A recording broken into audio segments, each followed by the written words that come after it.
Nós vamos, dentro de mais alguns instantes, abrir nossa mesa redonda que hoje vai discutir poluição atmosférica e ozônio, 03, novos atores para afetar a agricultura brasileira. O coordenador dessa mesa redonda é o Dr. Flávio Barbosa Justino, da Universidade Federal de Viçosa. Nós pedimos, inclusive, ao Dr. Flávio Barbosa, que ele vai fazer essa introdução, essa abertura, mas depois ele faz a palestra dele. Vamos ter também aqui poluição atmosférica e ozônio, novos atores para afetar a agricultura brasileira, que é a palestra do Dr. Flávio Barbosa Justino. Depois vamos ter impactos ambientais de ozônio troposférico, a palestra do Dr. Ademir Creso de Lima Tagino. E vamos ter biomonitoramento e estudo dos efeitos do ozônio troposférico na produção agrícola, Dr. Milton Pereira. Convidamos agora o Dr. Flávio para fazer essa introdução, que vai coordenar essa mesa e depois vai fazer sua palestra. Em seguida, nós chamamos o primeiro palestrante.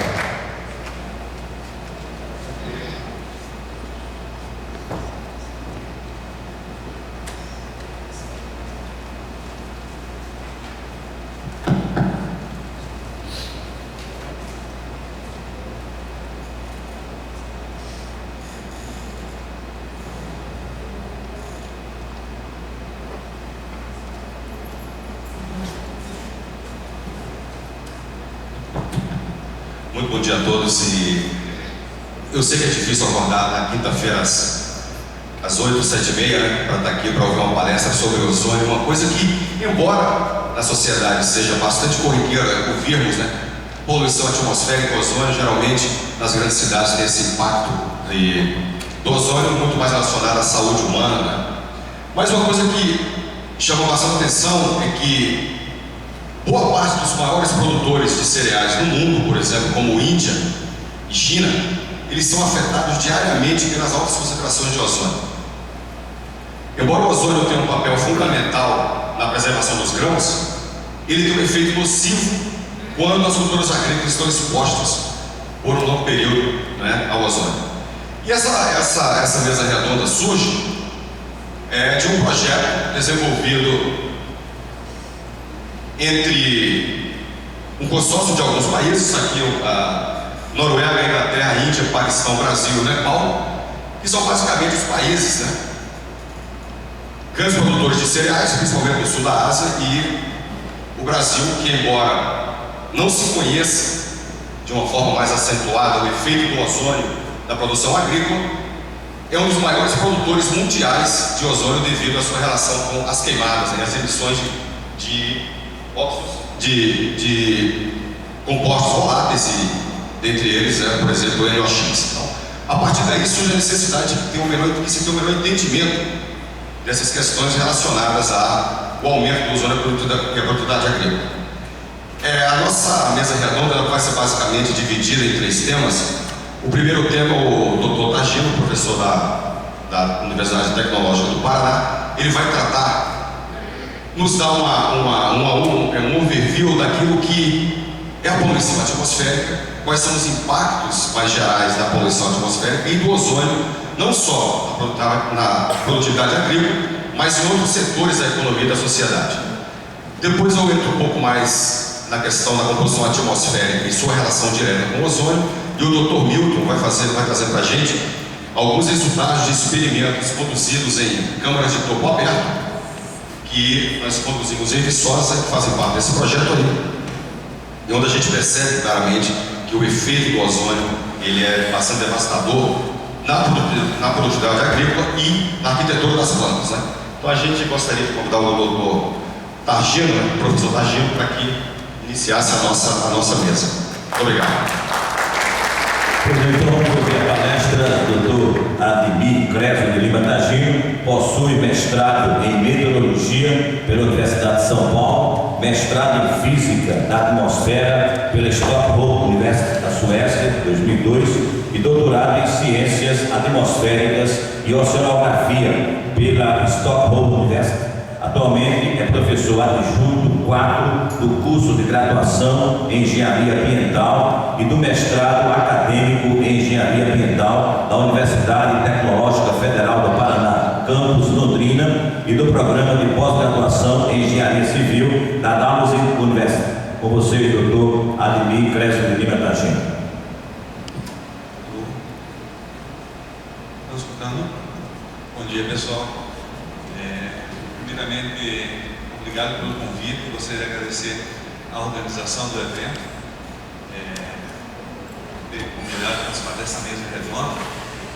Ano passado eu estive em um congresso na Coreia do Sul e me levou 45 horas para chegar lá. E chegar a Petrolina me levou 32 horas.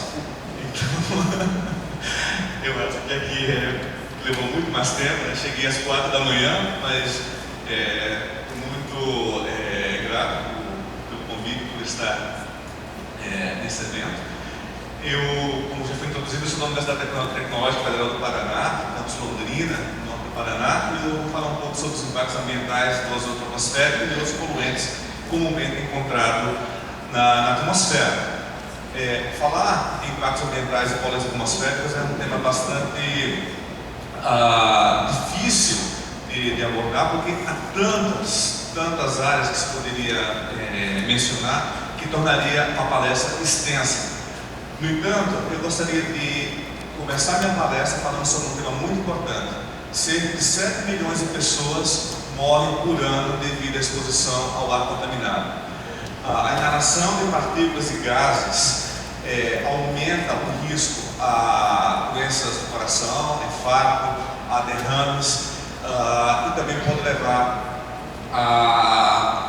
ao desenvolvimento de alguns tipos de câncer, não apenas câncer pulmão. Obviamente que esse número de 7 milhões ele é um número que não é distribuído de forma heterogênea, homogêneo no planeta. Na verdade, depende da região onde se encontra, esse número é maior ou menor. Por exemplo, na União Europeia, que tem adotado medidas para combater a poluição do ar, esse número é muito menor do que, por exemplo, a Índia e a China, que ainda queima muito combustíveis fósseis, ainda queima bastante madeira, rejeitos orgânicos para aquecer ambientes, para preparar comida. Então, nos países da Ásia, esse número é muito maior.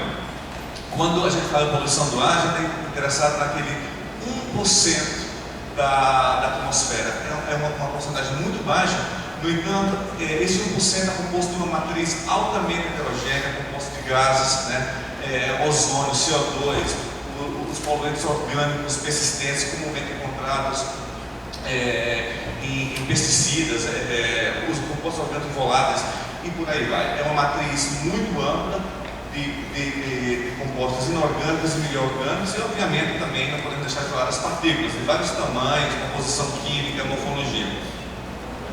A poluição do ar é a 4ª causa de morte no mundo, só atrás da pressão alta, obesidade e o fumo. No entanto, alguns dados, como por exemplo desse relatório que saiu ano passado, mostra que há duas métricas comumente usadas para medir poluição do ar, PM10 e PM2,5, ela vem caindo ao longo dos anos. Mas então, por que ainda existem tantas mortes devido à poluição do ar? Esse quadro aqui é um quadro incompleto. Se olharmos a nível mundial a distribuição do PM2,5, aquelas partículas finas inaláveis, nós vemos uma distribuição altamente heterogênea, com áreas norte da África, a Península Arábica, Índia,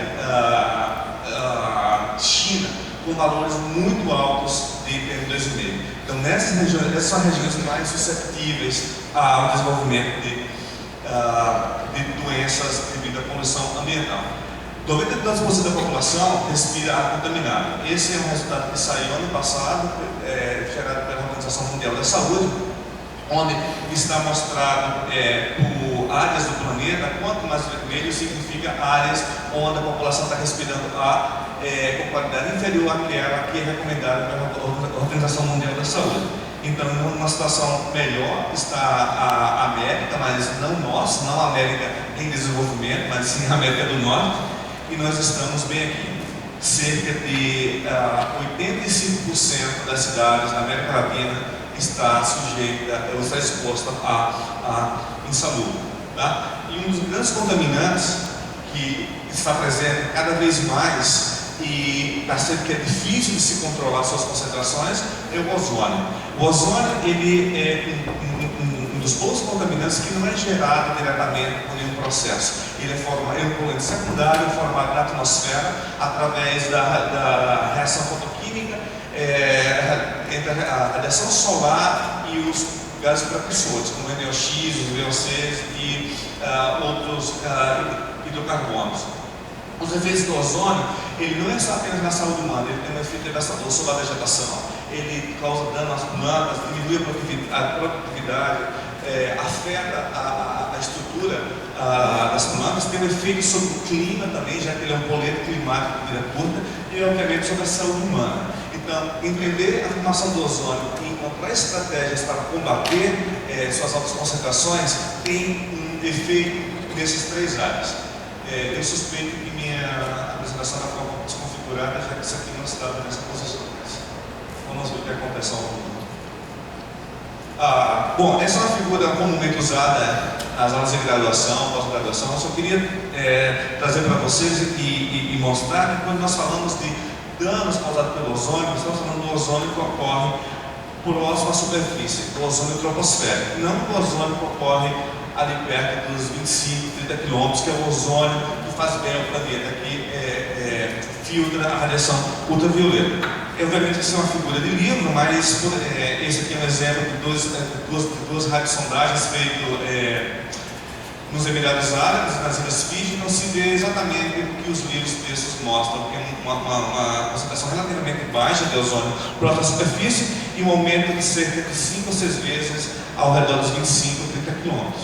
Tá? O que é preocupante com relação ao ozônio é que, enquanto algumas métricas, alguns poluentes atmosféricos têm diminuído em concentração ao longo dos anos devido a estratégias bem implantadas em várias regiões do planeta, o ozônio troposférico ele tem aumentado. Por exemplo, aqui são estações na Europa, tá? Na parte central da Europa, e se vê que entre 1950 até 2010 há uma tendência de aumento do ozônio. É a mesma coisa que na América do Norte, em parte da Ásia, e em outras partes do planeta o ozônio ele tem aumentado ou pouco ou tem se mantido constante. Então, isso aqui é um sinal de que existe uma divisão entre a poluição que ocorre no hemisfério norte da poluição que ocorre no hemisfério sul, e elas não se comunicam diretamente. Vamos escutar uma palestra mais especializada sobre o tema, tá? Mas eu queria só mencionar aqui que o ozônio ele tem um efeito, ele afeta a fotossíntese, a habilidade de plantas de sequestrar CO2, causa dano às células. Isso tudo ocorre através da penetração do ozônio, através dos estômagos, que estão controlados, sua abertura e fechamento pela intensidade luminosa, concentração de CO2, umidade do solo, mas uma vez que os estômagos estão abertos para a entrada de CO2, acaba também entrando ozônio e danificando sua estrutura. Com relação à matéria particular, quando se deposita na superfície da folha, diminui a penetração de radiação solar e também afeta a fotossíntese. Isso aqui é um exemplo bastante simples em um experimento feito com sem a adição de ozônio, ou seja, com concentração de ozônio no ambiente. E isso aqui é a quantidade de folhas amarelas de trigo. Então se vê aqui que ao longo dos dias a concentração de folhas amarelas elas aumentam gradativamente, mas no entanto quando colocamos uma concentração alta de ozônio, o número de folhas amarelas da planta é muito maior. Vamos ver uma palestra mais especializada sobre o assunto, mas eu queria apenas mostrar isso. Outro efeito do ozônio é sobre o clima.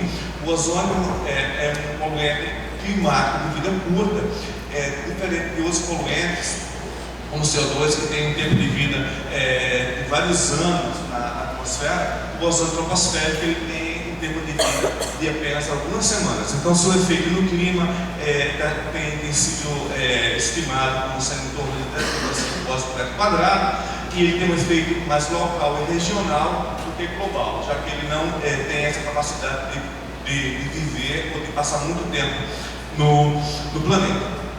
E alguns doenças causadas pelo ozônio, como eu já mencionei anteriormente, são doenças respiratórias. O ozônio, uma vez inalado, ele tem a habilidade de contrair o sistema respiratório, de forma que as pessoas que estão expostas a alta concentração de ozônio têm dificuldades para respirar, têm a chance de desenvolver pneumonia, doenças cardíacas e por aí vai. É uma série, uma quantidade imensa de doenças, tá? Bom, como suspeitei, vocês vão ver alguns slides configurados, tá? Mas algo que se vê aqui nesse ensaio é que um resultado de 8 modelos com previsão de fatalidades mortes por ozônio em 2030. O que se vê aqui, quanto mais amarelo, vermelho, é o aumento de mortes por ano. Então, nós vemos que essas regiões aqui da África, parte da América do Sul, Europa e Ásia, são as áreas onde ocorrerão mais mortes devido à exposição ao ozônio. E o outro ensaio feito para 2100, se vê que essas áreas de amarelo e vermelho, elas ficam mais evidentes. Tá? Mas o que controla o ozônio troposférico? Bom, vimos que a concentração de ozônio a 30 km é muito maior do que em superfície. E por muitos anos se pensou que a quantidade de ozônio em superfície, a concentração de ozônio, era controlada pela injeção de ozônio estratosférico através do dobramento da tropopausa que ocorre em latitudes médias. Alguns estudos recentes mostram que, na verdade, a injeção de ozônio estratosférico ocorre, tá? Esse estudo aqui, em 2014, mostra o fluxo de ozônio da estratosfera para a troposfera, e ele varia ao longo do ano, ele tem um ciclo anual, mas ele representa só 550 toneladas por ano, que é apenas 10% do ozônio que é produzido através de processos fotoquímicos aqui embaixo na troposfera. Então, esse não é o principal mecanismo. Então, o que controla o ozônio em superfície? Esses aqui são dados que nós medimos lá em Londrina, no norte do Paraná. Em 2015, tá? Apenas nós medimos continuamente no nosso laboratório, mas eu quis trazer esse evento para mostrar para vocês. Em setembro, então, no 9 de setembro, as concentrações estavam em torno de 20 microgramas por metro cúbico, chegando no máximo a 40, são valores comumente encontrados nesse tipo de ambiente. A partir do dia 15 do 9 se vê essa bolsa enorme, concentrações muito elevadas de ozônio, chegando a 120 microgramas por metro cúbico e persistindo por vários dias e também à noite, que não é o comum. Tá? Então, associado a esse evento, nós também tivemos um aumento de temperatura. Nos dias anteriores, as temperaturas estavam em torno de 15 graus, 10 graus, mas então, nesse período aqui, coincide com o aumento da produção de ozônio, chega a 35 graus. Tá? Obviamente que junto a esse aumento de temperatura, vem também aumento da radiação solar, que foi um período muito nublado, com radiação máxima em torno de 200 watts por metro quadrado, e chegando nesse segundo período a uns 900 watts por metro quadrado. São valores muito mais comuns e encontrados nesse período do ano. Então, a produção de ozônio está muito relacionada com a radiação solar e com a temperatura. Tá? Obviamente que para que exista ozônio, deve-se também ter os precursores, né? O ozônio não é um poluente emitido diretamente, mas é um poluente secundário.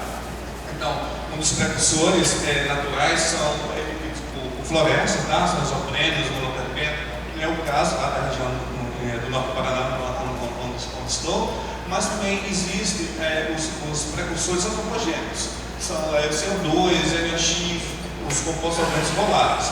Esses também são dados que nós medimos lá, então isso tem um ciclo diário para vários meses, tá? Então o que você vê aqui um aumento, né, na concentração de compostos orgânicos voláteis à noite, diminuição do ozônio, mas assim que o sol nasce, os poros começam a ser consumidos, então aumenta-se a concentração de ozônio.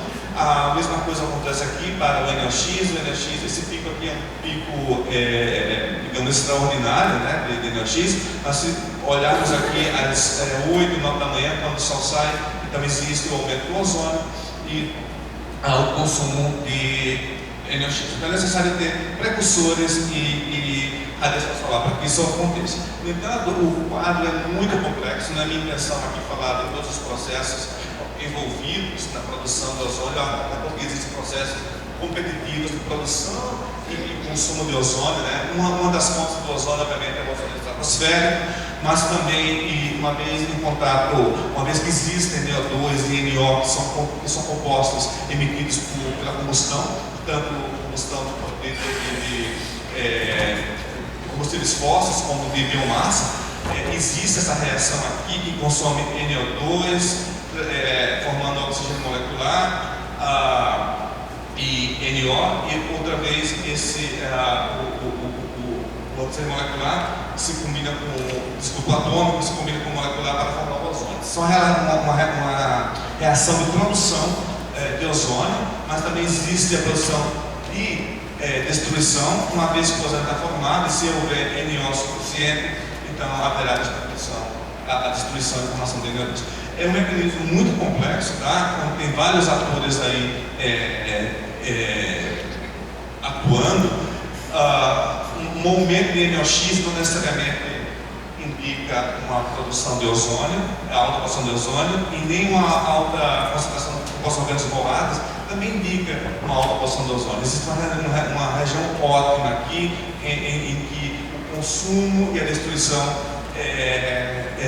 favorecem essa região aqui de alta concentração de ozônio. Tá?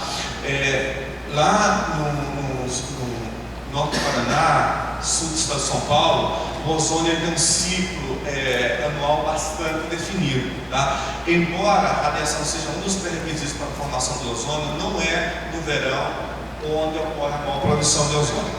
O máximo ocorre no inverno e na primavera, aqui de agosto, setembro. Essa aqui é da zona da Piracicaba. Você vê claramente aqui de 2015 até 2016 um ciclo anual, e aqui também em Londrina existe o máximo no mês de agosto e setembro, porque nós temos invernos secos e com muitos dias de sol que favorecem a produção de ozônio. Aqui, por exemplo, aqui da Piracicaba, vocês veem que a concentração de ozônio em janeiro ela é melhor do que em setembro. Isso é um comportamento bastante comum nessa parte do Brasil.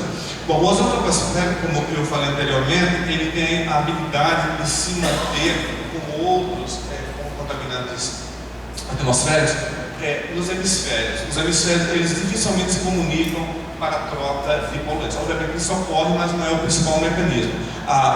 O transporte ocorre nessa direção ou nessa direção. Tá? Então nós temos o máximo de ozônio na primavera no hemisfério norte, e depois o máximo passa para a nossa primavera aqui no hemisfério sul. Mas dificilmente encontramos esse tipo de transporte. No entanto, esse transporte de larga escala, a produção de ozônio devido a fontes que estão longe dos locais de medição, correspondem a uma das fontes mais importantes de poluição do ar.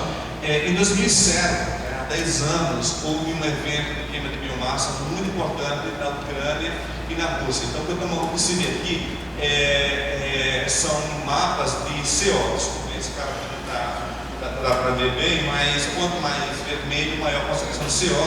Isso começou no dia 29 de abril e durou vários dias e se estendeu para o norte da Europa. Para que vocês se localizem, aqui está Portugal, França, mas o foco foi aqui na Ucrânia. Essa pluma de poluentes viajou em direção a norte da Europa, Escandinávia e Inglaterra. Então, esse análise de ozônio foi publicado em estudo que fizemos em 2013, mostra que em estações que já são poluídas, há um aumento de pelo menos 50% a 60% na concentração de ozônio nesses dois períodos aqui, que são períodos poluídos. Tá? Nesse caso aqui, o aumento é quase de 100%. E esses locais são na Suécia, não tem nada a ver com o ponto onde foi causado o incêndio. Isso não ocorre não só no hemisfério norte, no Brasil também, os níveis de ozônio vêm aumentando muito devido a fontes que estão muito longe dos locais de medição. Esse gráfico aqui, a minha ideia não é que vocês entendam cada curva. Aqui são várias estações de monitoramento de ozônio no sul do estado do Paraná e em Londrina. Eu quero passar por isso que eu trouxe apenas para que vocês vejam o comportamento dessa série temporal entre 1º de setembro e 29 de setembro de 2015, e vocês veem esse período aqui no qual o ozônio ele aumenta e ele, a cada dia os picos ficam cada vez maiores. Tá? O que é que causou isso? Bom, esse é o mesmo a imagem que eu mostrei anteriormente. Temos esse período limpo, tá? Concentrações relativamente baixas de ozônio, em torno de 30-40 microgramas por metro cúbico. Nesse período, as massas de ar estavam vindo do sul do Atlântico, da região Atlântico Sul. Havia alguns pontos de queimada, mas não havia contato entre essa massa de ar e as queimadas. Então, essa região estava relativamente limpa do ponto de vista de ozônio. Alguns dias depois, passando por essa situação aqui, onde há uma mudança total no sentido da circulação atmosférica. Então, a circulação atmosférica passa a ser muito mais continental e passa por cima de áreas onde estão os pontos de queimadas, o que é responsável pelo aumento de ozônio em regiões muito distantes do local onde estamos medindo. Então, transporte de larga escala é um problema bastante sério e que domina a formação de ozônio. Tá? Então isso foi algo que aconteceu não só em Londrina, que é esse mapa que eu mostrei para vocês aqui, desculpa, esse gráfico que eu mostrei anteriormente, mas ocorreu em vários estados e vários outros pontos do estado de São Paulo. Não quis trazer para não deixar o gráfico, o slide tão cheio, mas só você foi em Marília, só você foi em Presidente Prudente e também aqui em Piracicaba. Então é um efeito regional. Então, por mais que se trate de combater o ozônio a nível local ou do estado, da cidade, diminuindo os precursores, nada disso terá efeito se não ser combate um problema muito sério que ainda existe no Brasil, que é a queima de resíduos, é a queima do cerrado, a queima da cana-de-açúcar e por aí vai. Tá? Talvez outras áreas configuradas, o transporte de larga escala ele não só aumenta a concentração de ozônio, que é o que eu tenho focado aqui, mas ele também traz um monte de outras consequências, como por exemplo o transporte de partículas. Aqui são partículas que na literatura científica se chama de black carbon, mas que as pessoas conhecem comumente como fuligem, aquela pirna preta que sai de qualquer processo de combustão. Então esse evento ele também vem acompanhado de uma carga muito alta de partículas de fuligem que foi transportada por vários quilômetros.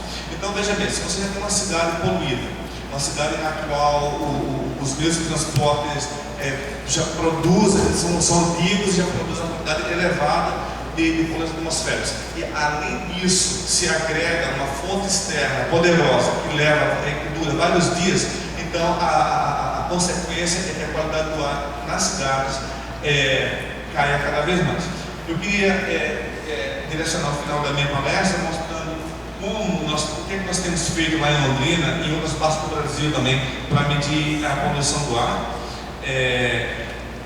Eu não sei se vocês têm noção disso, mas nós passamos entre 7% e 10% do nosso tempo diário nos locomovendo, indo para o trabalho. Tá? E a maior parte desse tempo ele é feito em transporte motorizado. Quem aqui tem o hábito de andar de bicicleta e que trabalha de bicicleta? Muito bem, excelente.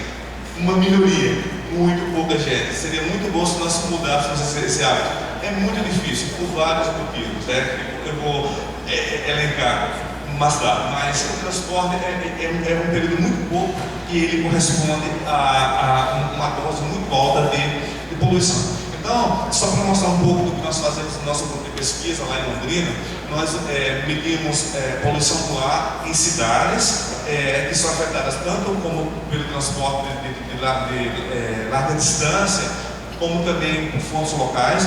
Nos últimos anos a gente tem recorrido a vários locais do Brasil medindo poluição do ar, tivemos isso no Rio, todas as cidades que estão aqui nós fomos e medimos, temos estudos também para medir poluição do ar em aeroporto, em regiões costeiras, tá? Porque um grande problema é como deslocar pessoas todos os dias para cima e para baixo e que isso não tem efeito sobre sua saúde, que o efeito seja minimizado. Bom, bicicleta, já vimos que temos 2 ou 3 pessoas aqui que usam bicicletas. Eu acho que não é o meio de transporte mais popular aqui na audiência, né? Mas carros no Brasil geralmente é muito comum ver uma pessoa só dirigindo, dificilmente as pessoas usam carona ou oferecem carona, não existe esse sistema de carona, como é muito comum nos Estados Unidos. E obviamente o transporte público no Brasil é um pouco catastrófico, né? Não tem nada a ver com o que se vê na Europa ou em países da Ásia, como a Coreia do Sul ou o Japão. Então a questão do transporte no Brasil é muito complicada, porque além disso, quem nunca usou no transporte público em uma cidade grande viu essa situação aí, essa fumaça preta. Eu estive em São Paulo semana passada fazendo um trabalho de campo e realmente, pela primeira vez, eu me senti mal fazendo medida de poluição do ar em São Paulo. Eu não entendo como as pessoas se adaptam a respirar esse tipo de ar. Mas é o comum e, enfim. São Paulo, Rio de Janeiro e Curitiba tem uma das frotas de transporte público mais antigas do país. Elas operam com motor com tecnologia diesel antiga, tá? Que na Europa já não existe mais, e com combustível muito velho. Eu vou mostrar um exemplo para vocês aqui de como é que nós medimos. Nós temos várias bicicletas em nosso laboratório. Nessas bicicletas nós colocamos uma parafernália de equipamentos para medir ozônio, para medir partículas, para medir black carbon, fuligem, enfim. Compostos orgânicos voláteis, colocamos tudo isso aqui na bicicleta, recrutamos alguns estudantes, né? Não falar para eles que eles vão ter que pedalar, a gente fala que é um projeto interessante de poluição do ar, eles veem, mas não gostando, né? É muito difícil fazer esse tipo de estudo, porque geralmente envolve pedaladas de 20 e 30 km por dia, e não é em terreno plano, é subida e descida, subida e descida. Mas enfim, o pessoal vem, eles gostam, e no final, nossa, não tem como apertar aí para. Esse aqui é um vídeo, se você apertar um local aí, onde é que está o mouse? Não? Você quer o mouse? Aí, ó. O que nós conseguimos no final é um mapa de vulnerabilidade. Então, quanto maior as barrinhas, significa maior o nível de poluição do ar, que são os níveis de black carbon em Londrina. E esse tipo de informação é usado para prefeituras gerenciar e atacar áreas nas quais a poluição do ar sejam mais, digamos, elevadas e ofereçam mais risco à população. Essa estratégia é muito mais eficiente do que as estratégias de medir em apenas um local onde você não tem ponto. Muitas vezes esse ponto ele não é representativo da cidade inteira. Então nós temos produzido esse tipo de informação para várias cidades no Brasil. Tá? Então, para que você veja aqui, das contas que a gente consegue um mapa de poluição do ar, a gente consegue aqui pessoas que caminham e pedalam nessa rota e pessoas que usam ônibus a diesel. Tá? Então você vê aqui, veja a escala, aqui vai até 6 microgramas por metro cúbico, aqui é mais de 15 microgramas por metro cúbico. Quem está dentro de um ônibus está exposto a quase 2 vezes mais poluição do que quem está fora pedalando. Então, continue pedalando, tá? O nível de poluição do ar fora é menor do que dentro do ônibus. Só para finalizar, quantas viagens de avião fazemos por ano? Muitas. Acho que nos últimos anos as coisas vêm aumentando cada vez mais. A gente mediu em 50 aeroportos no Brasil e também na Europa e identificamos quais são os locais mais poluídos, tá? Deixa eu só pular isso aqui. Isso aqui, para você ter ideia, é um voo que sai de Santos Dumont, passa por Congonhas e chega em Londrina. Isso é a variabilidade dos poluentes em cada fase do voo, tá? Então, cada vez que você pega aquele ônibusinho do avião para ir para o terminal, são esses picos aqui, pessoal. São muito altos, é muito alto. Tá? Então, no final, nós publicamos esse estudo ano passado que mostra quais são os locais mais poluídos em uma viagem. É o trânsito entre a aeronave e o terminal, é o próprio terminal e uma vez que você está dentro do avião em voo, isso é a fase mais suave, mais limpa, não tem perigo nenhum. Bom, Isso é o que eu trouxe para mostrar para vocês. Eu queria só fazer um breve sumário e enfatizar que, por mais que nós nos preocupemos com o ozônio, que saibamos do perigo do ozônio sobre a vegetação, sobre a saúde, e saibamos como combatê-lo, o transporte em larga distância, larga escala, ainda é o grande responsável pelo incremento de ozônio troposférico. Tá? A queima de biomassa, tanto a nível regional como a nível local, também afeta a concentração de ozônio longe dos locais onde está sendo monitorado. Isso tem a ver sobre a produção agrícola, sobre a saúde pública, e tem muito a ver também com as projeções de mudança climática, porque em um clima muito mais seco, muito mais quente, a taxa de produção de ozônio será muito maior e a consequência para a agricultura também será elevada. E, bom, vai ter um resumo sobre, com relação a transporte. Evite o máximo que vocês possam estar em transporte motorizado. É altamente prejudicial à sua saúde. Pedalem mais e usem menos avião. Bom, não é possível no dia de hoje, por tantos compromissos que nós temos. Muito obrigado pela atenção de vocês. Eu tenho um time incrível lá no laboratório, somos 12 alunos, pesquisadores, alunos de mestrado, que saem o ano todo coletando dados. Então, eu poderia ter trazido todos esses dados aqui se o pessoal não tivesse me ajudado. Tá? Eu deixo meu contato aqui, sinta-se à vontade para escrever e interagir comigo. Outra vez, muito obrigado pela chance de vir aqui apresentado alguns resultados sobre a poluição do ar. Obrigado pela palestra do Admir.